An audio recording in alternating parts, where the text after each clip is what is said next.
हाँ जी दोस्तों, तो कैसे हो सब। देखो अब हम स्टार्ट करेंगे हमारा next topic, very very very important for C और CMA exam, scope of total income. देखो प्रीवियस सेशन में ना मैंने आपको ये समझाया था कि रेजिडेंशियल स्टेटस कैसे डिटरमाइन करते हैं। पढ़ लिया था हमने अच्छे से। हाँ जी, जिसने नहीं देखा है कोई बात नहीं, आफ्टर दिस क्लास देख लेना। अब यहाँ पर हम ये देखेंगे कि जो हमने देखा कि रेजिडेंट कौन है, ऑर्डिनरी रेजिडेंट कौन है, एनओआर कौन है, उन सब के लिए कौन कौन सी इनकम टैक्सेबल होती है। और एक बात और, ये जो टॉपिक है इसमें से आपको एग्जाम में 100% क्वेश्चन तो मिलेगा ही मिलेगा, ठीक है, चाहे वो प्रैक्टिकल मिले चाहे वो एमसीक्यू मिले। तो आप समझ चुके हो कितने अच्छे से ध्यान लगा के ये टॉपिक समझना है। स्कोप ऑफ टोटल इनकम, सबसे पहले तो इसका सेक्शन नंबर कौन सा है। तो student, scope of total income का सेक्शन नंबर है सेक्शन नंबर 5। क्या है? Section number 5 of income tax act 1961। अभी तो वही चल रहा है हमारे एग्जाम्स के लिए। अब देखो हमारे पास ना बेसिकली दो टाइप की इनकम होती है। कितने टाइप की इनकम है मैम? इनकम तो बहुत टाइप की होती है लेकिन ब्रॉडली तो दो ही टाइप की हुई ना, इंडियन इनकम या फॉरेन इनकम। इंडियन इनकम मतलब जो इंडिया में कमाई गई है, फॉरेन इनकम यानी आउटसाइड इंडिया जो इनकम अर्न हुई है, ठीक है। अब यहाँ पर हम इन इनकम्स को इन डिटेल समझेंगे। देखो तो पहले तो चार्ट बना लो। कितने टाइप की इनकम हो गई हमारे पास? टू टाइप्स की। फर्स्ट हो गई इंडियन इनकम, सेकेंड हो गई फॉरेन इनकम। कौन सी हो गई? फॉरेन इनकम, ठीक है। अब यहाँ पर ना हमें इनकम टैक्स एक्ट ये कहता है कि जब भी आपको ये देखना है कि आपकी इनकम इंडियन है तो इंडियन इनकम भी ना दो टाइप्स में क्लासिफाई होती है फर्दर। पहला तो उस इनकम को इंडियन इनकम कहोगे जो इनकम या तो इंडिया में रिसीव हुई है या डीम्ड टू बी रिसीव हुई है। अब ये डीम टू बी रिसीव क्या होता है? मतलब वो मिली नहीं है लेकिन हमें ऐसा मानना है कि भाई हमें इंडिया में ही मिली है, ठीक है। उसके लिए भी एक पर्टिकुलर सेक्शन है, वो भी देखेंगे। या सेकंड हमारे पास आती है इनकम अक्रियू, जो इनकम जनरेट हुई है इंडिया में। एक तो कोई रिसीव हुई है, एक हुई है जनरेट हुई है, या फिर deem to be generate in India है, ठीक है। तो यही वाली बात यहाँ पे लिख लो। फर्स्ट हम क्या देखेंगे स्टूडेंट? इनकम, इनकम रिसीव्ड और deem to be received in India. Income received or deemed to be received, deemed to be received in India, ठीक है। मैं रिसीव्ड की ना शॉर्ट फॉर्म लिख रही हूँ, आप कंप्लीट लिख लो। इनकम रिसीव्ड और deem to be received in India. Second हमारी वो इनकम जो इनकम इंडिया में जनरेट हुई है यानी अक्रियू और अराइज हुई है या डीम टू अक्रियू और अराइज हुई है। लिख लो, income accrue or arise. Accrue or arise means the income which has been generated in India, ठीक है। लिखो स्टूडेंट्स यहाँ पर। So income which has been generated in India, income accrue or arise in India, income accrue or arise, or deemed to be accrue or arise, deem to be accrue or arise.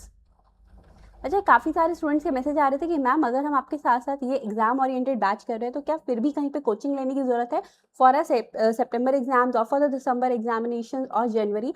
तो नहीं student, अगर आप already एक बार भी पढ़ चुके हो या नहीं भी पढ़ा है ना, चलो मैं आपको भी कहती हूँ कि अगर आपने नहीं भी पढ़ा एक बार भी और आप डायरेक्ट यहाँ से भी कर रहे हो, so you will be able to understand all the concepts, okay. और इसके साथ साथ आप करोगे, क्वेश्चंस करके देखो, जो क्वेश्चन भी आपको समझ ना आया वो भी मेरे से जरूर पूछ सकते हो। और इंपॉर्टेंट जितने भी क्वेश्चंस हैं वो सब भी मैं आपको क्लास में कवर करवा दूंगी, ओके। या चलो अब समझ आ गया इंडियन इनकम कितने पार्ट्स में डिवाइड हो गई? दो पार्ट में। एक तो income receive, deem to receive, accrue or deem to अक्रियू or arise in India. Clear? अब यहाँ पर बात आती है कि चलो ये तो हमें समझ आ गया। अब ना हमने कैटेगरीज पढ़ी थी, individual, HUF, AOP, BOI, local authority, artificial juridical persons पढ़े थे, कंपनी, यस। तो उन सब के केस में कौन कौन से इनकम टैक्सेबल होगी ये देखेंगे। आइए स्टूडेंट, उसके लिए ना एक चार्ट बना लो, ठीक है। यहाँ पर एक चार्ट बनाते हैं। आई होप सब मेरे साथ साथ इसको लिख रहे हो। अगर कोई नहीं लिख पा रहा, दे आर ऑन ट्रैवल और by any other reason they are not able to write it, तो आप क्या कर सकते हो, ऐप से ये जो मैं आपको क्लास में नोट्स बनवा रही हूँ आप उनको डाउनलोड कर सकते हो। That is totally free of cost, okay. App का लिंक भी आपको डिस्क्रिप्शन में मिल जाएगा। चलो लिखो यहाँ पर। तो सबसे पहले तो हम टैक्सेबिलिटी की बात करेंगे इंडिविजुअल और एचयूएफ की, क्योंकि यही दो कैटेगरीज ऐसी हैं जहां पर resident and ordinary resident, resident but not ordinary resident and non resident, ये तीन कैटेगरीज आती है। बाकी सबके लिए सिर्फ दो थी, रेजिडेंट, नॉन रेजिडेंट, तो उनकी बात अलग से। देखो, taxability of income, taxability of income for individual और एचयूएफ, फॉर इंडिविजुअल और एचयूएफ, ठीक है। दोनों के लिए ये चार्ट एप्लीकेबल होगा। बुक में आप देखोगे बहुत बड़ा सा लिखा हुआ है, सो हम वो सब नहीं कर रहे, हम यहाँ पर इजी वे में कर लेंगे। एक चार्ट से ही हमारा सारा काम चल जाएगा, ठीक है। लिखो स्टूडेंट्स, ठीक है। तो 3 कॉलम्स यहाँ पे हम 4 कॉलम्स इनफैक्ट हमने बना लिए। The first one is for the income, कौन कौन से इनकम यहाँ पे कवर होगी। सेकेंड, ओआर की बात हो रही है, ऑर्डिनरली रेजिडेंट की, ठीक है। फिर यहाँ पे लिखो रेजिडेंट तो है बट नॉट ऑर्डिनरली है, and then the non resident, ठीक है। ये सब बना लिया आपने, वेरी गुड।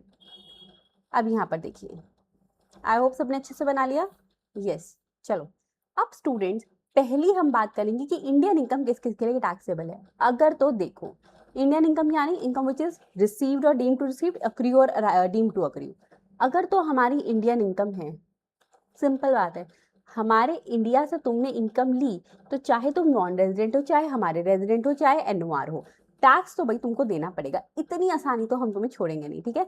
तो that is taxable for all the categories. ध्यान इसी तरीके से रखना कि भाई इंडिया में इनकम जनरेट हो रही है तो ऐसे ही गवर्नमेंट छोड़ देगी क्या, नहीं नहीं, टैक्स देना पड़ेगा, टैक्सेबल। सेकेंड कैटेगरी क्या आती है हमारे पास, फॉरेन इनकम।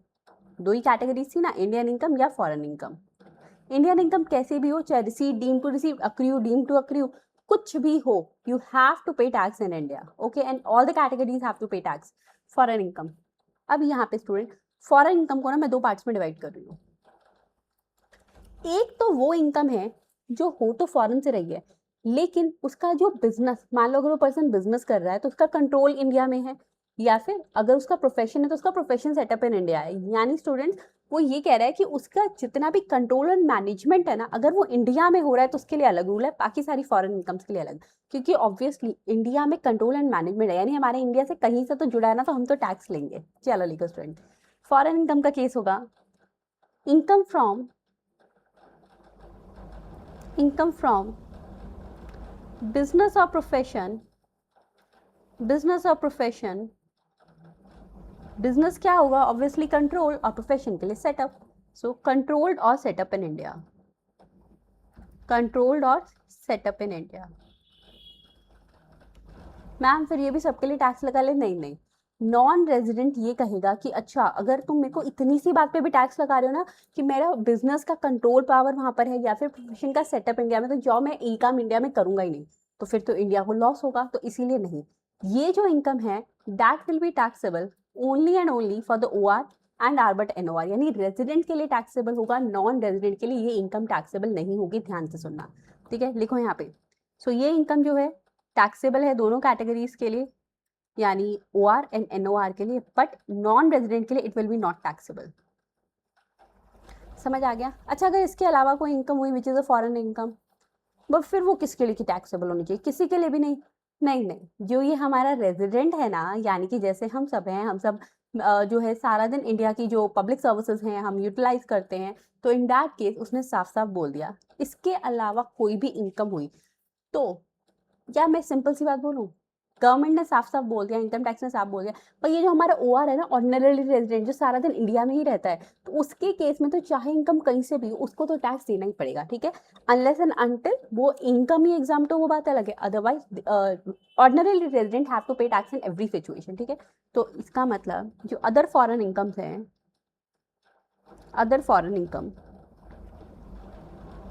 अब चाहे रेजिडेंट कहीं पे भी चला जाए, इंडिया का रेजिडेंट है वो कहीं भी जाकर इनकम अर्न करे, he have to pay tax, that is taxable. लेकिन क्या एनओआर के लिए होगी, नहीं नहीं, और कोई इनकम है तो फिर वो एनओआर के लिए टैक्सेबल नहीं होगी, और नॉन रेजिडेंट के लिए तो होगी नहीं। यानी रेजिडेंट के लिए हर इनकम टैक्स, ऑर्डिनरी रेजिडेंट के लिए हर इनकम टैक्सेबल होगी, नॉन रेजिडेंट के लिए सिर्फ वो इनकम टैक्सेबल होगी जो इंडियन इनकम होगी, और एनओआर के लिए एक तो इंडियन इनकम टैक्सेबल होगी और फॉरेन इनकम भी सिर्फ वो वाली टैक्सेबल होगी जिसका इंडिया से लिंकअप कैसे चल रहा है कि वो बिजनेस या प्रोफेशन कंट्रोल और सेटअप इन इंडिया, ठीक है। अदरवाइज और कोई इनकम इनके लिए भी टैक्सेबल नहीं होगी। I hope you have prepared this chart, ठीक है। चलो नेक्स्ट स्टूडेंट्स, अब हम यहाँ पे बात कर रहे हैं कि मैम ये तो इंडिविजुअल और एचयूएफ का केस था, बाकी सबके केस में क्या है, आ जाइए बताते हैं। बनाइए students chart. Taxability of income for other assessees. Taxability of income for other assessees.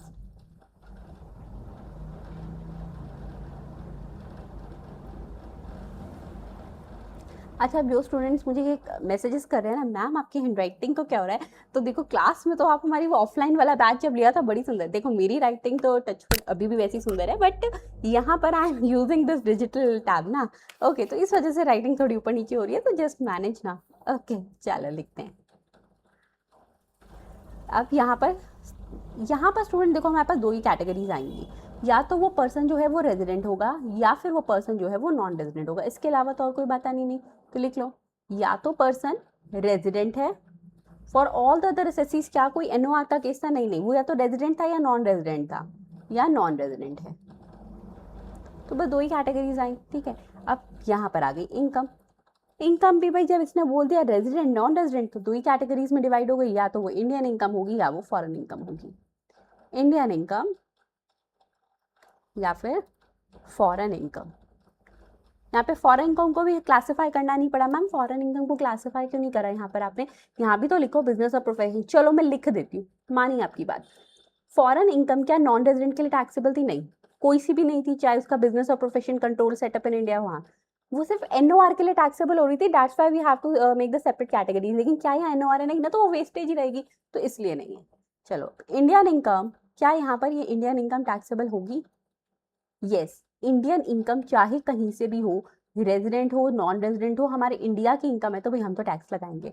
और फॉरेन इनकम सिर्फ और सिर्फ हमारे फॉरेन इनकम सिर्फ और सिर्फ रेजिडेंट के लिए टैक्सेबल होगी, नॉन रेजिडेंट के लिए it will be not taxable. Is it clear to all of you? Yes. चलो फिर अब इससे जुड़ी कुछ इंपॉर्टेंट बातें हैं जो लिख लो, इंपॉर्टेंट पॉइंट्स करके लिख लो, ठीक है। कुछ इंपॉर्टेंट पॉइंट्स बता रही हूँ।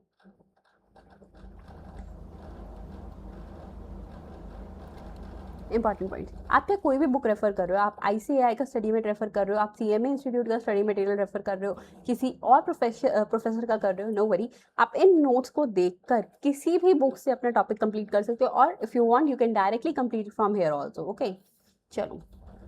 सो अब ये इंपॉर्टेंट पॉइंट्स क्या है? The very first important point here is, ma'am एक बात बताओ, अगर जो इंडिया में ना, चलो ये जो पर्सन है इसने क्या कहा, एक पर्सन है, ठीक है, चिंतामणि, उसको स्टूडेंट्स क्या हुआ ना, उसको यहाँ पर इनकम मिली थी।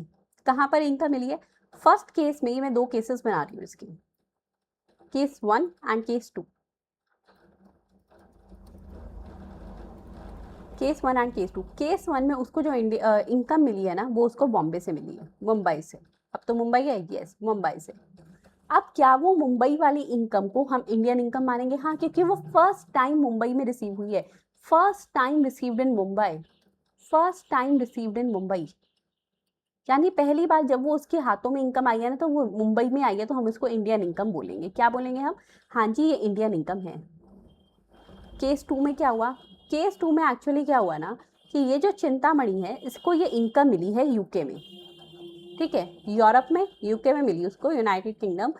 उसके बाद उसने क्या किया, यूके से इस इनकम को यहाँ पर रिसीव हुई है, फर्स्ट टाइम उसको रिसीव हुई है यूके में। देन उसने इस इनकम को इंडिया में भेज दिया, रेमिट इन इंडिया, रेमिट यानी उसने बाद में ट्रांसफर कर दिया। अब बात ये आती है कि ये जो इनकम है, क्या वो हमारे इंडिया में टैक्सेबल होगी? क्यों टैक्सेबल होगी? अरे रिसीव हुई है, रिसीव नहीं हुई है, रेमिट हुई है, यानी रिसीव मतलब होता है फर्स्ट टाइम रिसीव कहाँ पर हुई है, बाद में आप उस इनकम को कहीं भी भेजो नहीं। तो यहाँ पर student this income will not be consider as receipt of income in India, ठीक है। तो इसको हम receipt of income in India नहीं बोलेंगे, receipt of income in India नहीं है ये, ठीक है, नहीं है ये। It mean receipt means first time receive. Is it clear to all of you? Clear? चलो सेकेंड पॉइंट देखो students. Now the second point is कि यहाँ पर हम ना, अक्रूवल का मतलब क्या होता है? I already told you, accrual मतलब होता है जनरेट, कि वो इनकम या फिर उसका जो सोर्स है इनकम का, वो इंडिया में जनरेट हुआ। लिख लो ये भी, ठीक है। Income accrual, income accrual means generated in India, generated in India, or source of income situated in India, source of income situated in India.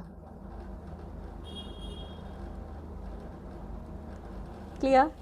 Great. चलो फिर अब एक थर्ड इंपॉर्टेंट पॉइंट है। ये पॉइंट जो है ना, ये मैंने पता नहीं क्यों बहुत सी बार देखा कि बच्चे ना इस पॉइंट को स्किप कर देते हैं, ये सोच के अरे बड़ा टिपिकल सा पॉइंट है छोड़ दो। अच्छा, अगर एग्जामिनर ने यही दे दिया ना तो उसको प्लीज यही लिख देना एग्जाम में कि ना बड़ा टिपिकल पॉइंट था इसलिए we have skip this point, ठीक है। अगर वो मान गया तो बस मुझे बता देना कि उसने कहा चलो ग्रेस मार्क्स दे देते हैं, ऐसा होगा क्या? नहीं ना, तो इस पॉइंट को ही समझ लो। Okay, income by way of salary. अब यहाँ पर क्या हो रहा है स्टूडेंट, एक ना नॉन रेजिडेंट सी फेयरर है, ठीक है, नॉन रेजिडेंट सी फेयरर है ये। चलो ठीक है, इसको स्टूडेंट इसने ना अपनी सर्विसेज दी हैं इंडिया के बाहर। ओके, लिख लेते हैं service outside India, services rendered outside India. कहाँ दी है इसने अपनी सर्विस? इंडिया के बाहर दी है। कहाँ दी है? इंडिया के बाहर दी है। सबको दिख रहा है ये? हाँ, अब सर्विसेज दी हैं तो इंडिया के बाहर उसने सर्विसेज दी थी, इसके लिए इसको सैलरी मिल गई। ओके, सैलरी मिल गई। स्टूडेंट सर्विसेज कहाँ दी है? मैम उसने सर्विसेज इंडिया के बाहर दी हैं और उसको उसके बदले में सैलरी मिल गई, ठीक है। अब ये जो सैलरी है ना, ये कैसे मिली है? ये सैलरी ना उसको रिसीव हुई है। अच्छा, पहली बात तो मैम उसने इंडिया के बाहर सर्विसेज दी हैं, लेकिन दी किस पे? सी फेयरर है ना, तो फॉरेन शिप पे सर्विसेज दी हैं। अब एक बात और आती है, कई बार एग्जामिनर हमको ट्विस्ट करेगा, वो थी तो फॉरेन शिप लेकिन उस पर इंडियन फ्लैग लगा हुआ था। अब आप सोचोगे इंडियन फ्लैग इंडियन इनकम, नहीं, ठीक है। ये सिर्फ चाहे उस पर इंडियन फ्लैग हो उस शिप पर चाहे नहीं हो, कोई मैटर नहीं करेगा, तो ये चीज भी यहाँ लिख लो। सर्विसेज कहाँ दी है उसने? फॉरेन शिप पे दी है, फॉरेन गोइंग शिप, ऐसी शिप जो फॉरेन जा रही थी, तभी तो फॉरेन जा रही थी, फॉरेन पहुंच के उसने सर्विसेज दे दी अपनी, ऑन फॉरेन गोइंग शिप पे दी है।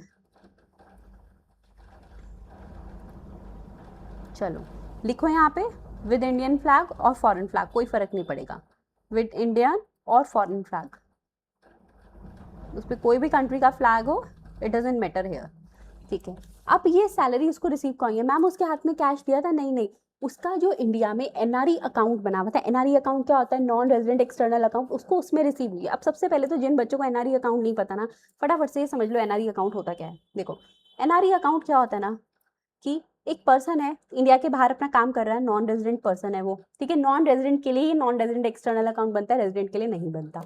अब यहाँ ये टैक्स में नहीं पूछेगा, just for the general knowledge आपको बता रही हूँ। उसने क्या किया, बार बार ना वो उसको जो सैलरी मिलती थी बाहर वो इंडिया में भेजता था, इंडिया में भेजता था, बड़े सारे उसको चार्जेस लग जाते थे। उसने कहा एक काम करता हूँ, मैं इस इनकम को ना इंडिया में ही अपने अकाउंट में मंगवाता हूँ, लेकिन उसके लिए किसी भी बैंक के साथ, चाहे आईसीआईसीआई चाहे एचडीएफसी, किसी के साथ भी वो अपना एक एनआरई अकाउंट ओपन करवा लेता है। यानी एनआरई मतलब ऐसा अकाउंट जो नॉन रेजिडेंट ने ओपन करवाया है with the branch which is situated in India.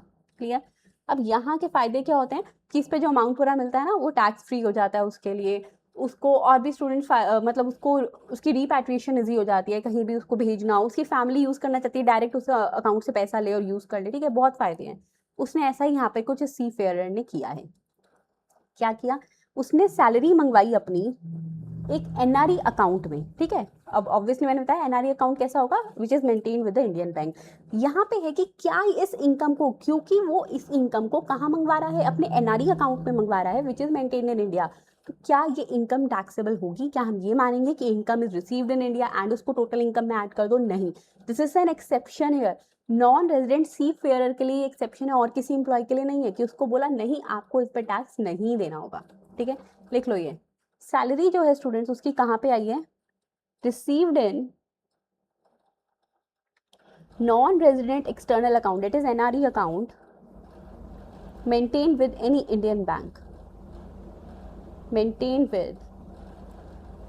With any Indian bank.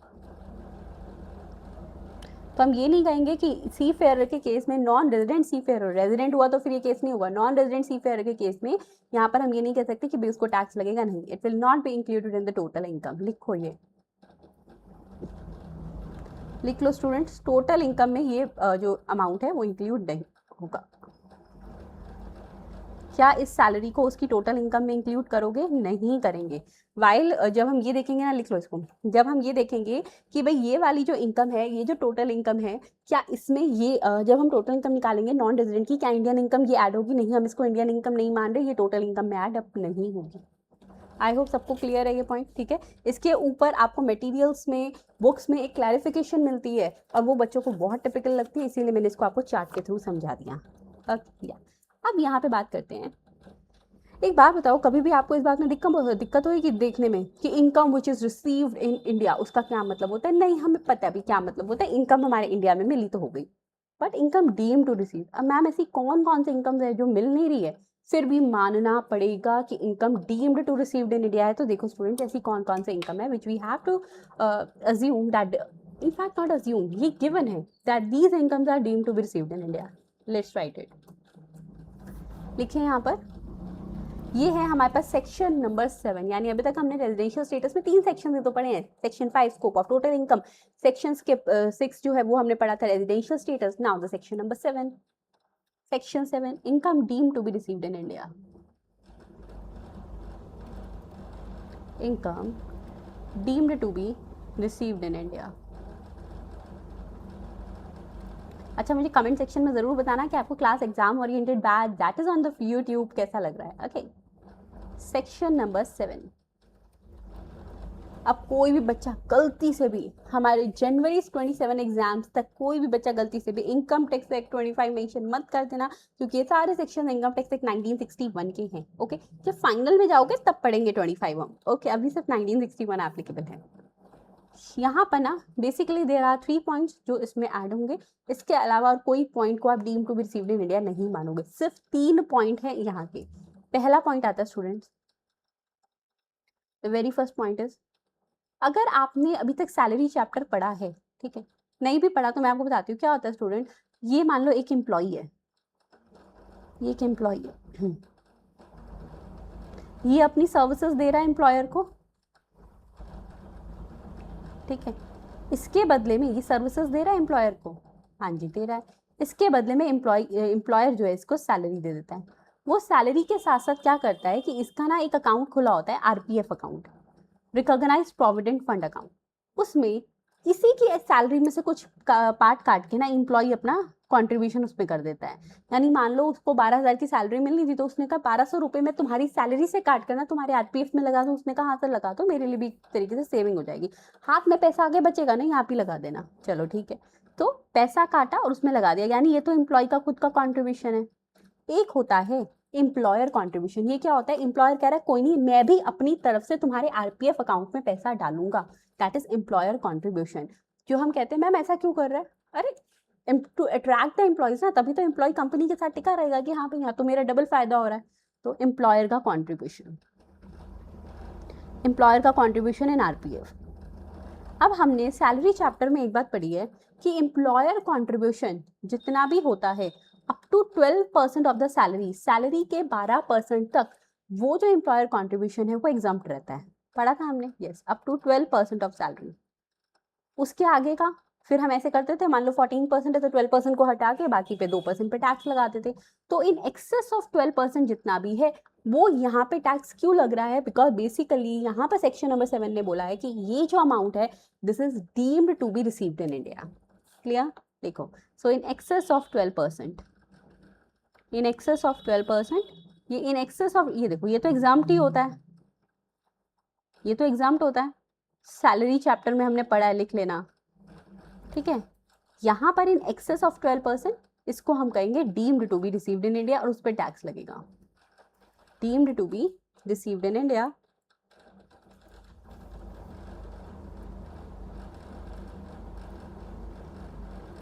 And it will be taxable. Okay, तो मैम किस किस के लिए होगा? अरे सबके लिए टैक्सेबल होगा ना, इंडियन इनकम हो गई सबके लिए हो, चाहे रेजिडेंट हो, नॉट ऑर्डिनरी रेजिडेंट हो, एनआर हो, सबके लिए टैक्स लगेगा। यस, इतना ही था ये। अब सेकंड पॉइंट, अच्छा हाँ, एक बात और इसमें, मैम आरपीएफ में पैसा डल रहा है, हाँ उसको क्या फायदा है? इससे बेटर तो है सेविंग अकाउंट में पैसा डलवा देता, इंटरेस्ट तो मिलता। बेटा आरपीएफ पे भी मिलता है इंटरेस्ट, हाँ जी, रिकॉग्नाइज प्रोविडेंट फंड पे भी इंटरेस्ट मिलता है। अब यहाँ पर वही इंटरेस्ट की बात करते हैं, अब यहाँ बात करते हैं हम उसी इंटरेस्ट की, ठीक है। Now interest on RPF, interest on recognised provident fund. अब आपको ध्यान होगा सैलरी चैप्टर में अगेन हमने पॉइंट किया था कि ये जो आरपीएफ पे इंटरेस्ट मिलता है ना, जो एनुअल एक्रीशन हो रही है उसकी to the credit of RPF amount, वो 9.5% तक एग्जाम्प्ट रहता है। कहा था, बस वही समझ रहे हो, 9.5% से ऊपर वाला deem to received in India है। लिखो यहाँ पर कि किस पे टैक्स लगता था। देखो स्टूडेंट, सो यहाँ पे अप टू 9.5% पर एनम जितना भी उसका एनुअल अक्रीशन हुआ है, ठीक है, on interest on RPF on annual accretion लिख लो, इनफैक्ट ऑन एनुअल अक्रीशन जितना भी बढ़ता था वो up to 9.5% per annum exempt है। उसके बाद वो कहता था इन excess of 9.5% that is taxable, but कैसे टैक्सेबल है, क्योंकि वो आ रहा है सेक्शन नंबर 7 में, deem to be received in India में, ठीक है। In excess of 9.5% per annum that is taxable because deemed to be received in India, deemed to be received in India, clear. तो इस पे टैक्स लग जाएगा। Okay, I hope सबको अच्छे से समझ आया। यस, अब यहाँ पर स्टूडेंट सेकंड पॉइंट आता है हमारे पास। ये तो फर्स्ट पॉइंट था, सेकंड पॉइंट लिखो। सेकंड पॉइंट क्या है कि देखो हमारे पास ना एक स्कीम होती है। मैम कौन सी स्कीम है? स्कीम है pension scheme which is referred under section 80 CCD. Pension scheme है रेफर्ड अंडर सेक्शन 80 सीसीडी।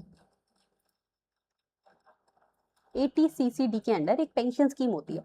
अब इसमें अगर कोई भी कंट्रीब्यूशन हो रहा है, कंट्रीब्यूशन कौन कर रहा है? ये जो पेंशन स्कीम है ना, एक मिनट, इस पेंशन स्कीम के अंडर अगर सेंट्रल गवर्नमेंट या कोई भी एम्प्लॉयर अपना कंट्रीब्यूशन कर रहा है तो उसको भी हम कहेंगे that this amount is deemed to be received in India by that employ, ठीक है। मैम मतलब तो सारा अमाउंट टैक्स लगेगा? नहीं स्टूडेंट, वो सैलरी चैप्टर में पढ़वाऊंगी कि कैसे कैसे प्रोविजंस लगते हैं जिसपे भी एग्जाम्पशन मिलती है। बट यहाँ के लिए हाँ जी, इस पूरे अमाउंट को जितना कॉन्ट्रीब्यूट कर दिया, चाहे सेंट्रल गवर्नमेंट कर रही है चाहे अदर एम्प्लॉयर, वो deemed to be received in India होगा। लिखो, so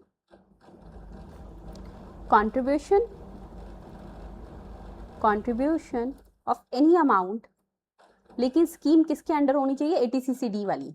contribution of any amount, अब ये कौन कौन कर रहा हो, चाहे of any amount by employer, और ये एम्प्लॉयर उसका कौन हो सकता है?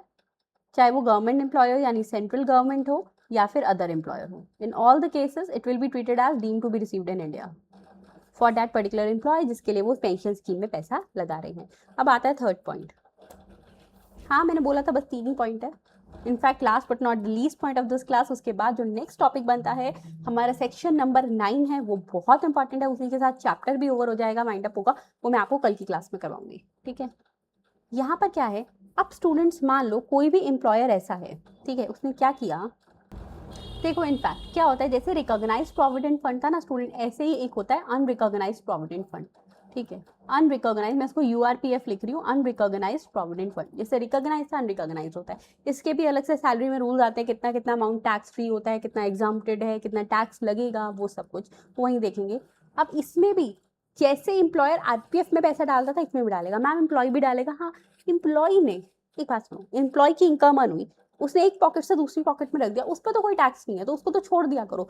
हम उस अमाउंट की बात कर रहे हैं जो अमाउंट कंट्रीब्यूट किया है किसने? एम्प्लॉयर ने, ठीक है।